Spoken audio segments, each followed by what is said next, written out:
Hi guys, how are you? Welcome.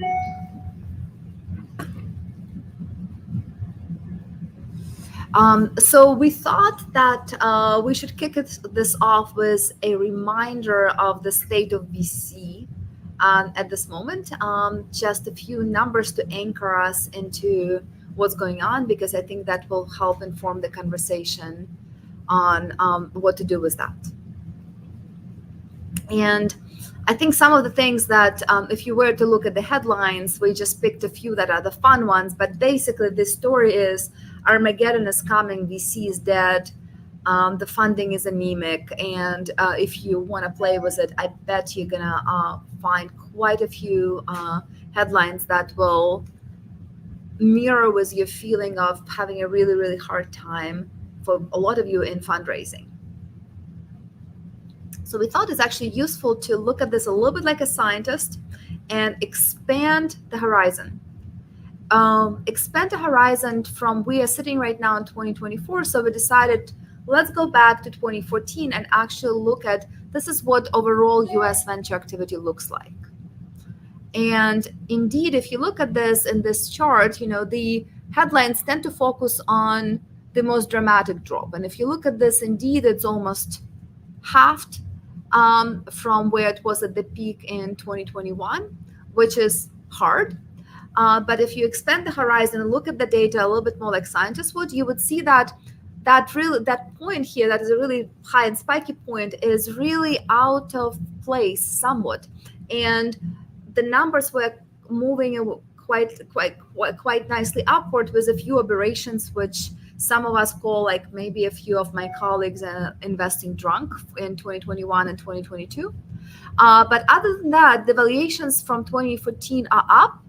And a very seasoned investor recently at a panel had mentioned that the environment right now feels to him kind of in line with 2018 and 2019, which probably is right. Without looking at this data, that's what he said. So it's not as rosy as it was in 2021, but it's certainly not as dire. That's looking at the data. Also, to highlight what we've done here is we've shown you the overall venture activity. The drop from the high to low, if you look at seed and pre-seed, is a lot less. So you're going to still see the shape like this, but it's going to be a lot less. So that's quantitatively. Qualitatively, I know with certainty that checks are still being written. So if you are a founder, I think the moral of this, looking at the numbers, is don't let the headlines lead you into despair. Raising money will always be hard, but it only takes one investor to believe in you for everything to fall back in place. We're going to go in a little bit and talk about how do you do this, how do you network, how do you negotiate, all of those good things. But the first thing is, for you to really win at this game, you have to believe that it's winnable. And it's hard to believe that the game is winnable when the headlines are professing Armageddon. So I hope that gave you a little bit of the context. And it's not rosy, like not everything is great in the world, but certainly the sky is not falling. The other thing is that what you need to understand is, for venture capitalists like ourselves, where do we get the money? We're actually in the business of managing other people's money, and our money comes from these organizations. We call them LPs, limited partners. They're usually big pension funds, municipal endowments, sometimes sovereign governments, sometimes big family offices that look at the big pool of money that they have to manage to pay pensions to someone, and they allocate it into different asset classes, like stocks, like bonds, like venture, like private equity, like real estate. So we are part of that pie, and that pie's distribution depends upon that money coming back to those limited partners so that they could write new checks. The challenging part, looking at the data that had not happened yet but may happen in the future, is that because the M&A have been significantly down, and those companies that did go public, their valuations had shrunk substantially, significantly less money had been coming back to those LPs. So they want their money back so that they could pay the pensions, and they are communicating that pressure to their venture fund investors. So what you will see is the flavor of the deals people might be looking for will be geared to how long is your horizon, how long you're going to hold on, are you going to get to profitability, because those things getting you to liquidity will become a lot more valuable to venture capitalists because it is already very much in demand by their limited partners. So you will not see with good investors, you will not see dramatically different atmosphere, but you're going to see more practical questions that are going to be asked of you. What's the path to profitability? So in other words, we used to have a trade-off. If you're growing, you're not profitable. Right now, people are asking for both. Remember that pressure is a privilege. This is one of my really, really favorite quotes by Arthur Ashe. He was a legendary African-American tennis player. And he said, to compete at this stage, to be a startup, to be getting this money, to build something, that is a privilege. Treat it like such.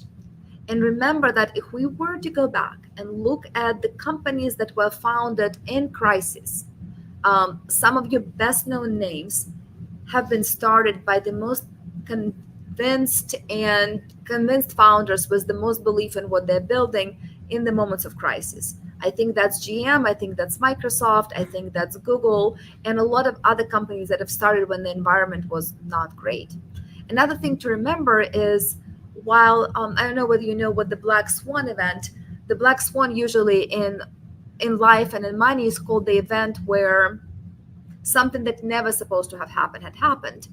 Well, we have been seeing more of those Black Swan events recently. I could count at least 3 of them in the past 10 years. As a founder, if you have a pick on when on your startup life of about 10 years to experience that, I would argue that if you go through that in early stage, it's pretty good time to experience that. It's never a good time to experience, let me rephrase that, but it's a better time to experience the Black Swan event than 5 minutes before your IPO. And so with that, let's actually go and look at how do you raise money? How do you look at your VC pipeline? I'm going to turn it over to Amanda. All right. So we've kind of come up with this pipeline. I'm going to share a worksheet in a little bit after the webinar to give you a little bit of structure around this. But I'm going to talk about how to qualify your VC pipeline. And I've seen a lot of founders kind of approach investors all as the same, but you really want to kind of qualify your VCs just like you qualify your customers and make sure they're actually the ideal people for you to be talking to. So a few things to look out for when you're doing that. The Firm Thesis. I'm going to move my face over you so you can see this whole thing. Let's do that. The Firm Thesis. So what does their website say about company stage, the industries they invest in, preferred geography, and other themes? Other themes could be things like we only invest in women, or we only invest in Black founders, or something like that. They will state this on their website often, but a lot of times there's a mismatch between what they decided their thesis was going to say on their website when they created their firm versus what they've actually been investing in over the last year or two. So definitely want to make sure to double check, cross-check the things that you're finding on Crunchbase and look what their actual track record is. What have they actually made investments in your stage, your industry, theme in the past? And if they've never invested in a female founder and you're a female founder, never say never, but the likelihood is lower. And so I would target people that have a track record of the kind of thing that you represent. Also, you want to make sure that they write the kind of check size that you're looking for. Crunchbase doesn't really have that information, but you can find it on signal.nfx.com, as well as other information. The other thing is to remember that firms are made up of people, and different people focus on different things within a firm. And so a firm might invest in more general thesis, but the person that you reach out to really matters, because sometimes they'll have different focus areas depending on the person. So you can find their investment focus usually, or their professional background, on their LinkedIn or in the firm's website, and that's just another thing to kind of cross-check. But also you can see what they're into, what they're interested in on their professional blog or their social media, whatever they post about. I know, like, for example, we are a generalist fund, but on Oksana's social media before, she's expressed interest in Web3 kind of things. I've talked on mine about longevity and health tech and things like that. So while we've invested in everything from blockchain to nutritional donuts, we've given some hints online about what kinds of things we're particularly interested in at the moment, and that's always good to know. Also, if you have something in common with the person, that's a good way to kind of decide who you're going to reach out to at the firm. Maybe you're both really, really into the same sports team or something like that. And just remember that it's a relationship, and that those little things are things that you can use to build the relationship off of. And lastly, when you're deciding who at the firm to reach out to, useful to know, like, maybe there's not like a really strong connection or anyone that has a particular focus on exactly what you do. And so maybe you just want to look for who can make the intro. Maybe you're closer to in like second or third connections to one person over another. And you can use LinkedIn to do that. So those kind of things were about pre-qualifying the firm and the VC. I would track that in a pipeline. Like I said, I'm going to share a template for that later. But once you actually have a conversation with the VC, some good questions to ask that you probably won't be able to find online, although you might, like, what is the vintage of this fund? Meaning, when did they raise money for the fund? That's useful because just because an investment firm exists doesn't mean that they recently closed the fund. And so they may have invested all of the money out of it already, but a lot of firms will still have a conversation with you because they want to keep things coming through in the deal flow pipeline for their next fund. Maybe they want to keep conversations going, but it's useful to know whether they even have money to invest at the moment. Another way to ask that is, how many investments are you hoping to do this year? It's a very direct question, but you're not asking them like the size of their fund if they didn't want to make that public. Do you like to lead or follow? That's something that is useful to know. You can sometimes find it on Signal, but if not, ask them.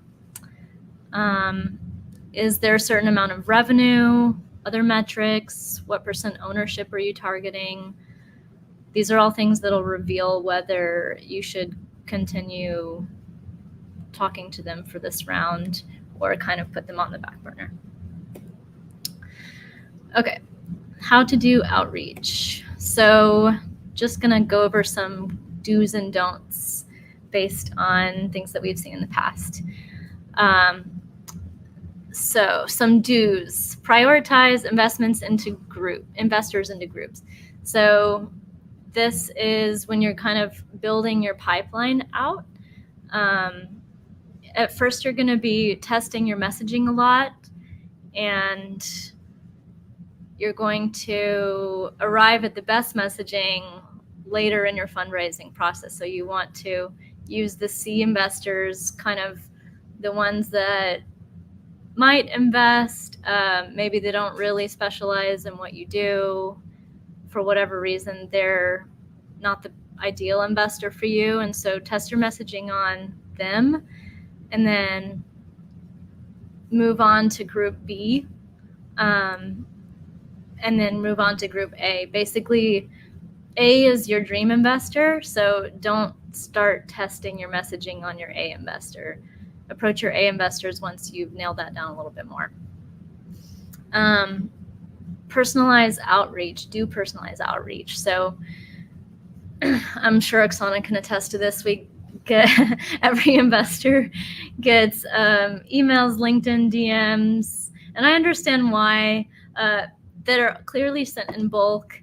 Also, Kushal, yes, you can download the slide deck later. I'll send out an email. They're clearly sent in bulk. They're not personalized.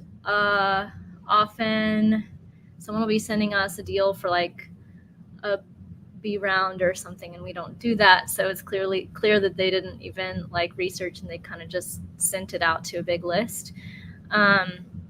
We're more likely to respond if someone did their research, try to make a personal connection, personalized, even in some way, just on LinkedIn, just saying a person's name.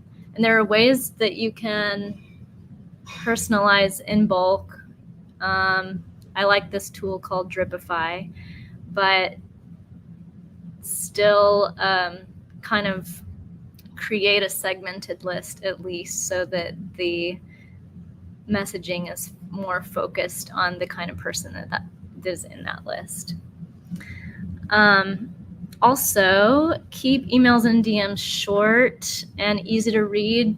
Easy to read, classic thing is bullet points, rather than a huge bulk of text.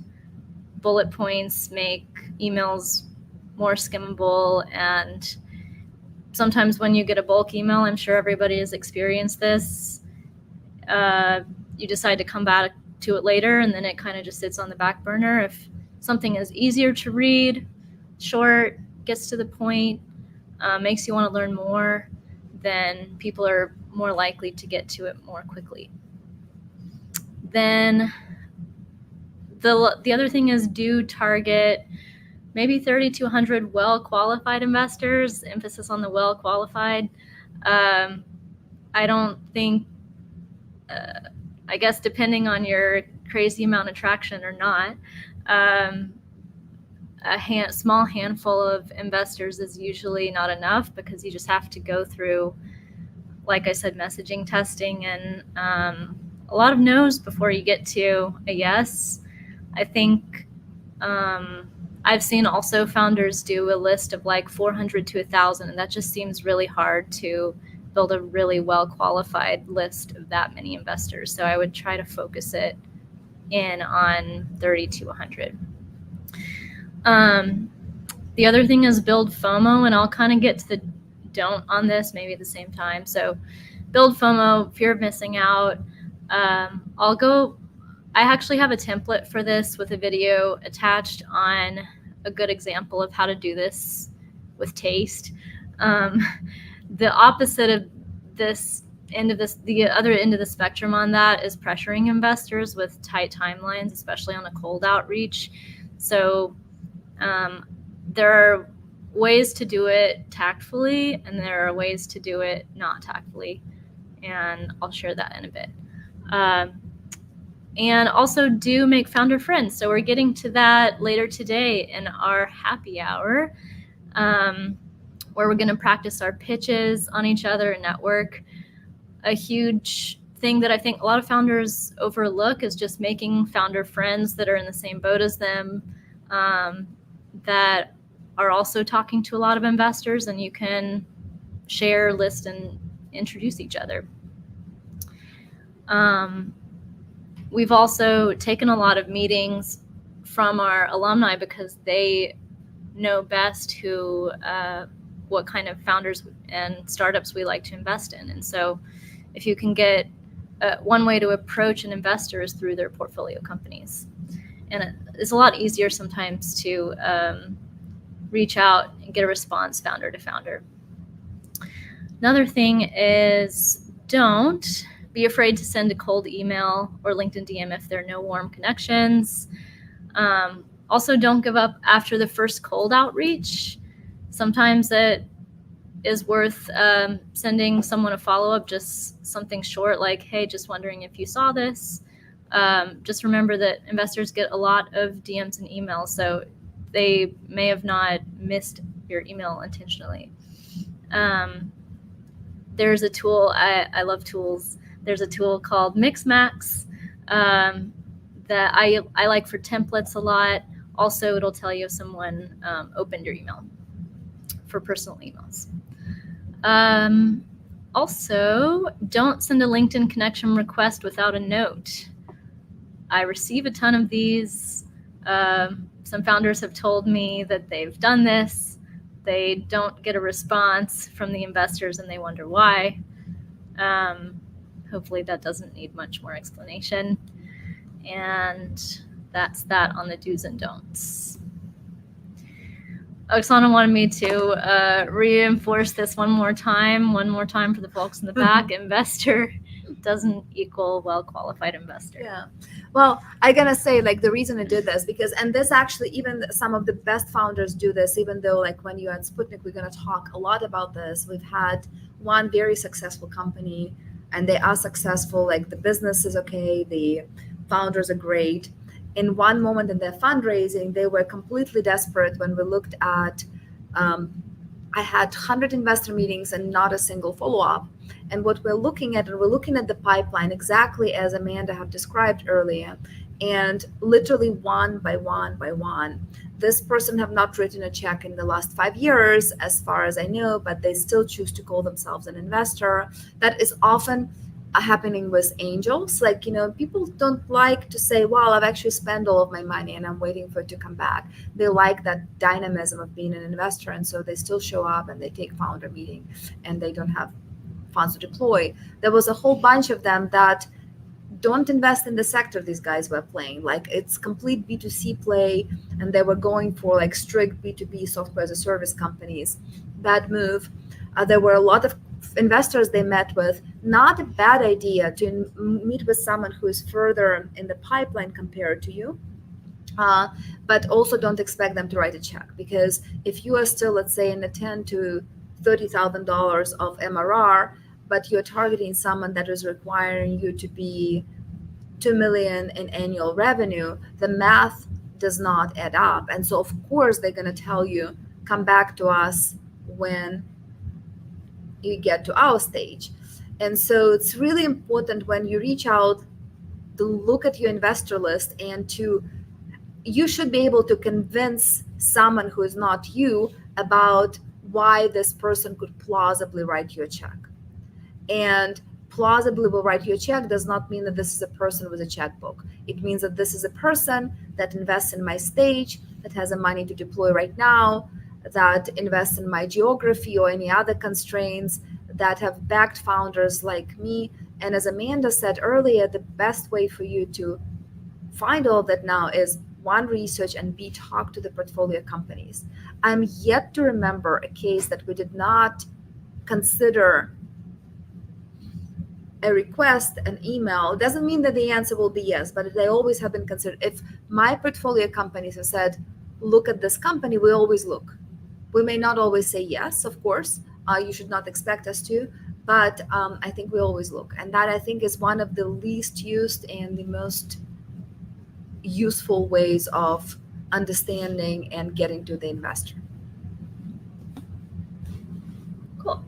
And also, one of those questions on the questions to ask VCs is about their process. So another thing that we ran into recently was a founder was waiting for this lead to come through, but he didn't understand the process. And it turned out that that thing hadn't gone through IR, investment review, yet even. And so understand the process, kind of how they make decisions, how long it it usually takes, and you'll be better off. So the templates I'm going to share in the presentation afterward are the investor pipeline worksheet. And I know it looks like a lot, but it's all the things that I just talked about, and you get really fast at it once you know what you're supposed to be looking for. The other thing is an example of a founder that I think created some FOMO well. Other resources are Get Backed. This is a great book. It's in our accelerator program curriculum. There are pitch deck examples of companies that raised, and also don't sleep on the examples in the back that are email examples of actual outreach that founders, templates that you can use to reach out to investors. Let's see, other founders that have raised or raising, we kind of just talked about that. And then don't forget to cross-check, don't just look at the firm's website. Like we said, Crunchbase, Signal, LinkedIn. And here's a forwardable email example too. I'll just say a note about the forwardable email. It's your friend. If you're trying to get warm intros to people, rather than just saying, hey, can you intro me to someone, and then expecting them to follow up, think about what they have to do. They have to go think about how to describe your company. They have to remember to do it, and that can delay the timeline. So it's a smart idea to have a forwardable email on hand where you tell them exactly, like, could you please intro me to this person, because here's one sentence why I think they would be a good investment partner for us, and here's a few bullet points on our company with a deck attached. And then all they have to do then is hit forward and say to their friend, investor friend, hey, would you like to learn more about this? And then it's easy and it happens quickly. Okay, 10-second pitch. So key elements of the 10-second pitch. First of all, take 10 seconds or less about your startup. This is really in the context of when you're in a networking situation,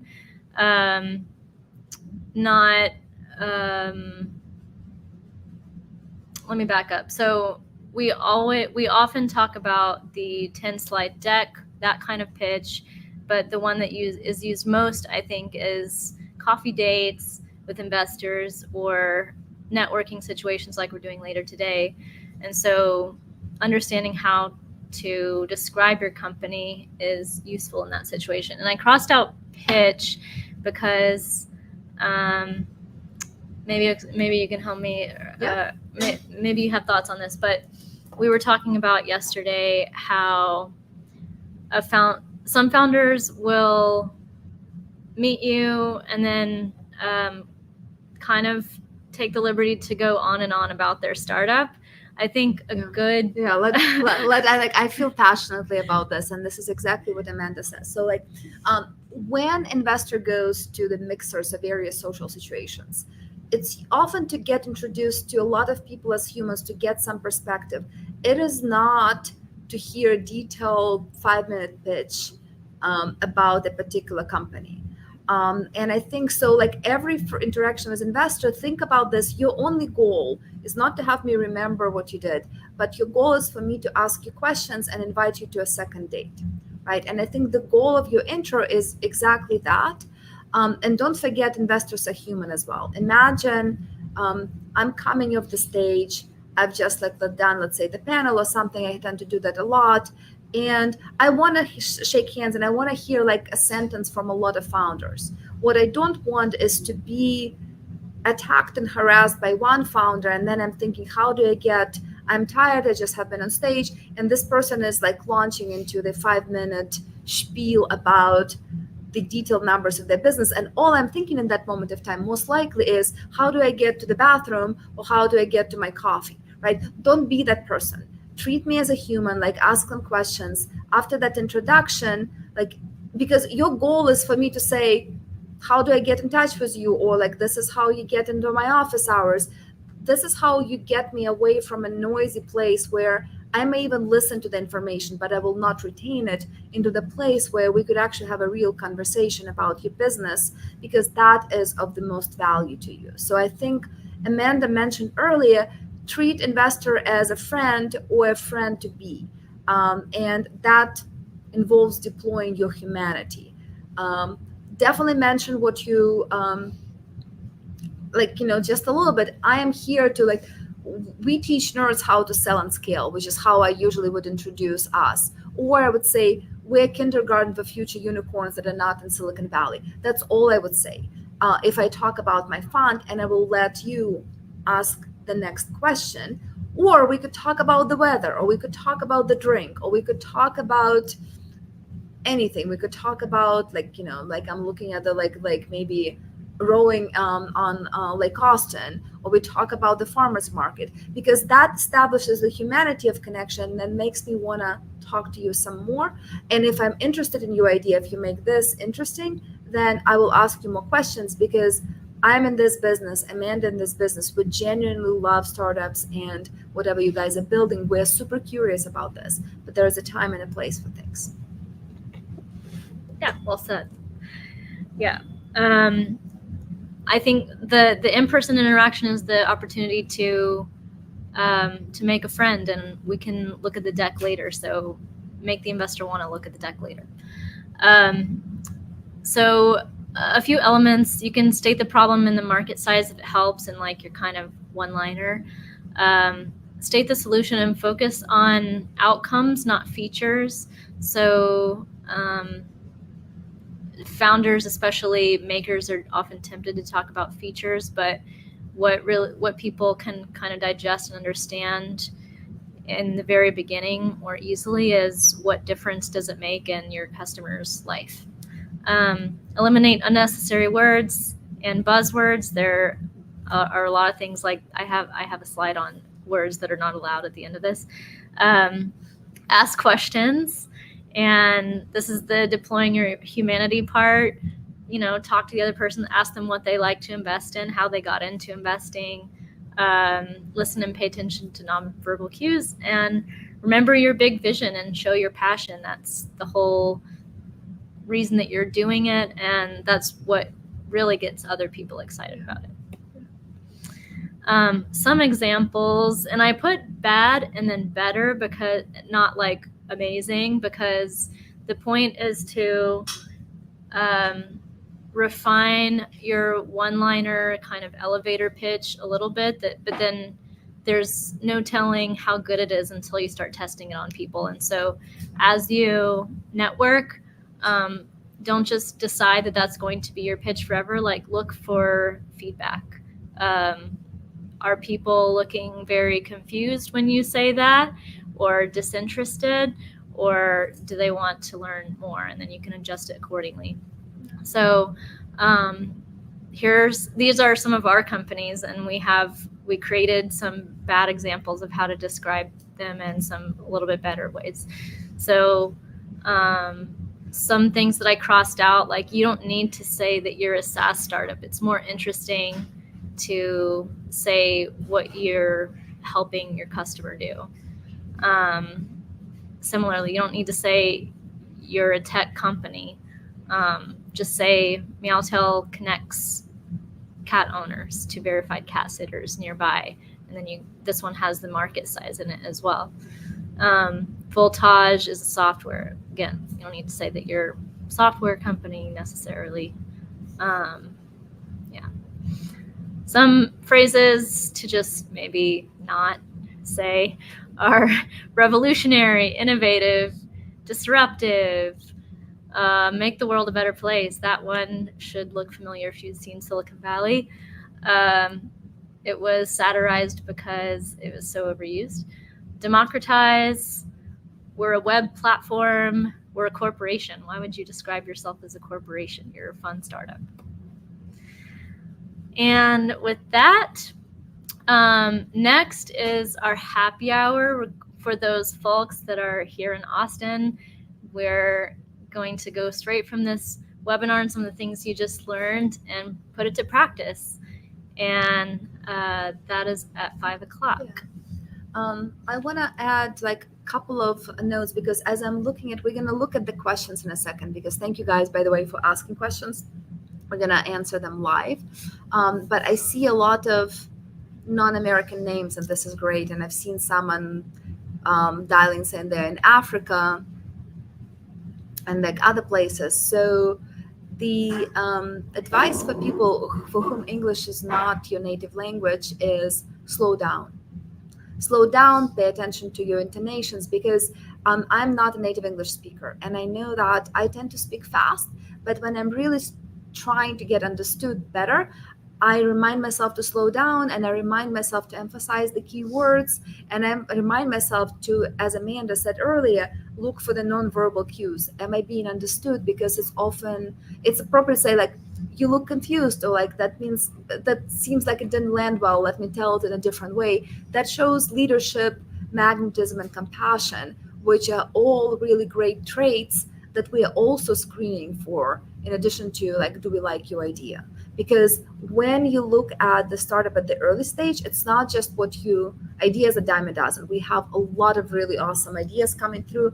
Do I believe that this founder, do I believe that you is the person that could disrupt the world enough, here, as you said the word disrupt, change the world enough to bring this idea into the universe, which is very, very difficult. And that requires not just the intellectual gravitas, which it does require that, but it also requires an emotional gravitas.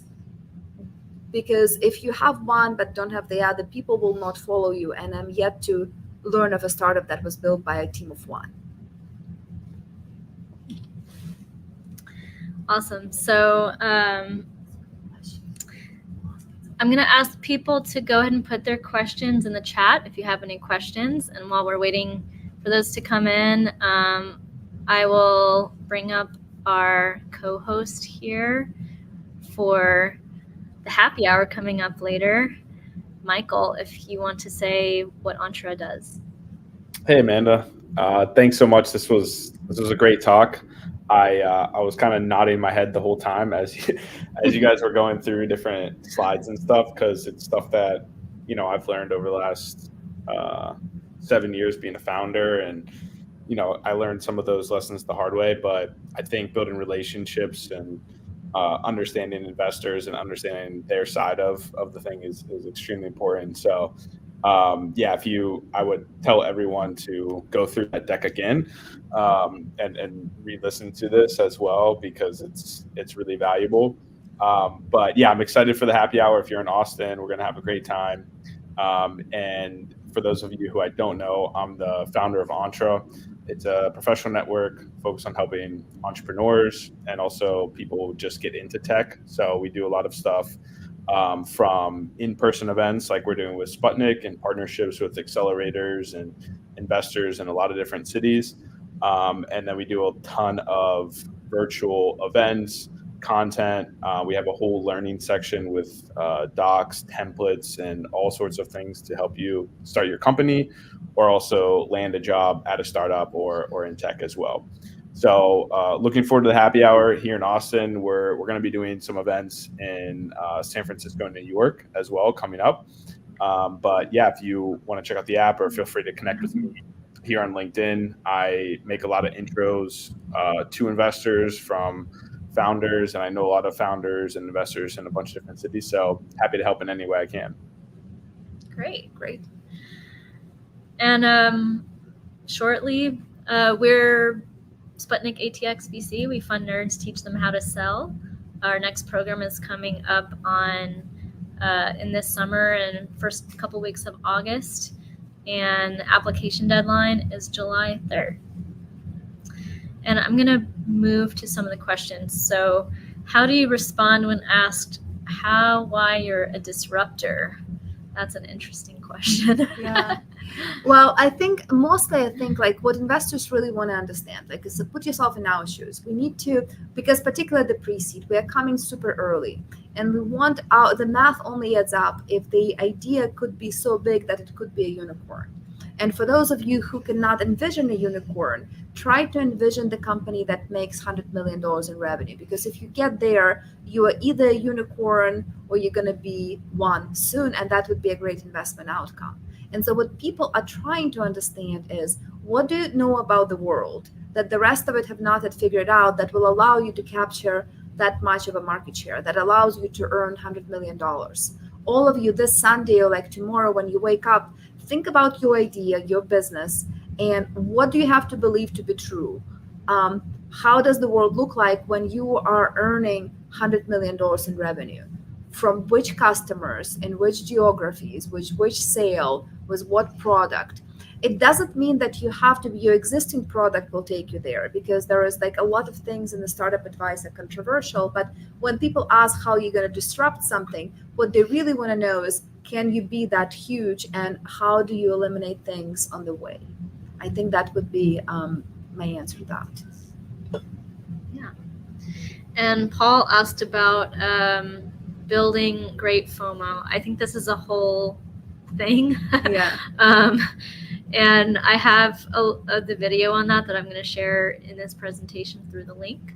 I think something basically to kind of give you a teaser of what that founder that I in the example did was he just sent updates, like regular updates on the traction of his company. And like he would say, I just got back from this conference. We got this many customers. Also, now these investors have given us a soft commit, and these are the ones that have wired so far. And so it's kind of just staying really communicative about the people that are in, and that list is building over time until we feel like if we don't get in on that list, then we're going to miss out. So I go into more detail on that. But that's... But I think the important thing with FOMO is also don't fib, because good investors will verify. And so don't lie, don't say things that you don't exist. There is a difference between communicating a vision and showing the momentum and actually an outright lie. And so, and you're going to learn that. I think if you should be able to defend every single thing in your messaging to investors, or don't put it there, but it should feel braggy, but it should still be true. The flip side of that, most investors, like when you say, oh, I only have like 1 or 2 months of runway and like things like that, people rarely want to catch a falling knife. And when they do, those usually are the terms that they're going to come with that you're not going to like, right? So I think the point is, keep a lot of founders operate, and that is a really crazy thing to learn to deal with, and I fully acknowledge that, but living with 3 months of runway, but holding a full conviction of, or even sometimes a 1 month of runway, but having a full conviction that you're going to conquer the world and showing up with that intention is how you often shift that fortune, but it's very, very hard skill to acquire. But by the same token, don't fib and don't sell yourself short, because if we don't hear that vision, then someone else will communicate it. If we don't hear that forward momentum, then someone else who had conveyed that will get our check. Awesome. Trey asked what should be presented in the pre-seed round. I think you're kind of asking about what materials do you need. I actually have a checklist. Materials, you should build your investor pipeline like I talked about, and then it's really useful to have affordable email and like a 10-slide deck. I like the Y Combinator template on just the things that you should talk about, like the problem, the solution, your team, things like that. And things to know by heart. Founders don't always know these, but I feel strongly that you should know, because it shows that you are tracking and you care about your numbers. Your MRR and annual revenue, if you're monetizing, your unit economics, your 10-second pitch, and any other latest numbers on your key metrics. And to add on that, these are all the information you should have mastery of. So because like the technology could go down, you could be in a cafe, you should be always ready to pull out a notepad and explain everything and draw the unit economics and talk about your customer pipeline by doodling on a notepad or in front of the whiteboard. Practice that with someone, because then I think you will be ready for any situation, because that will plan those numbers and those connections into people's head, and you will be much better at presenting it. How to understand the language of VC when it's a no? This is a good question. Great question. Or a maybe later, or no, never. What do you think? Oh, well, first of all, we've told about 10 times already that investors are human. And when a bright eye founder is sitting in front of us, very few of us, unless you've done something to earn it, would want to crush your soul and say, never.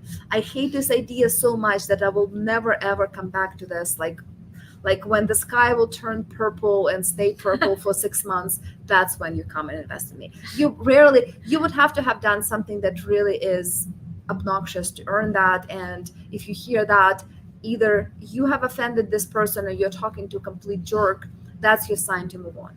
What you more likely will happen is keep us informed, right? And keep us informed. And I think what you need to understand in investors, it's either hell yes, and you're going to see those really strong signs, or equate maybe to a no, and don't exclude me from your list. Keep me in the loop, because it may be in the next round, or you see, oh wow, I didn't have that much conviction, but look what this founder had accomplished. Those are always great ideas, but generally, unless it's a hell yes, it's probably is a no. Treat maybe as a no, you're safer that way. But be polite, keep people updated. It's not difficult to add an extra name to the your investor distribution list, because if we like founders, another thing people forget is, if it's a no for me, but you've done something to earn my trust, to show that you have a really strong follow-up on, I said these things and these things have happened and we already met. When I meet a VC for whom you are a yes, based on the investor profile, I will connect you to them. Awesome. Let's see. How robust should a supplemental packet be for sending along with a pitch deck? I would say don't. Yeah, I don't remember if I said this in the do's and don'ts, but to me, the goal of your forwardable email or your kind of first outreach to an investor is to get a first date. It's not to get married or tell them everything about your startup. It's to get them to want to learn more. Yeah. And so I would just send a few bullet points in the deck. Yeah, listen, investors are not shy. We will ask. So don't clutter. I think the point is if we like what you said in the first meeting on the pitch deck, we're going to ask you for more. We're going to ask for the data room. We're going to say, show me the pipeline, talk to our customers. A lot of those things, that's for a second date. So you may come across more insecure than you want necessarily if you just send everything. It's think about, again, the dating analogy is a great one. Thank you, Amanda, for that. But I think about you're going and you're meeting with this attractive human, with whoever is your taste, and you're having these delightful conversations. And then you hear after the first half an hour, you have not yet even finished your first drink, but you are hearing about abusive ex.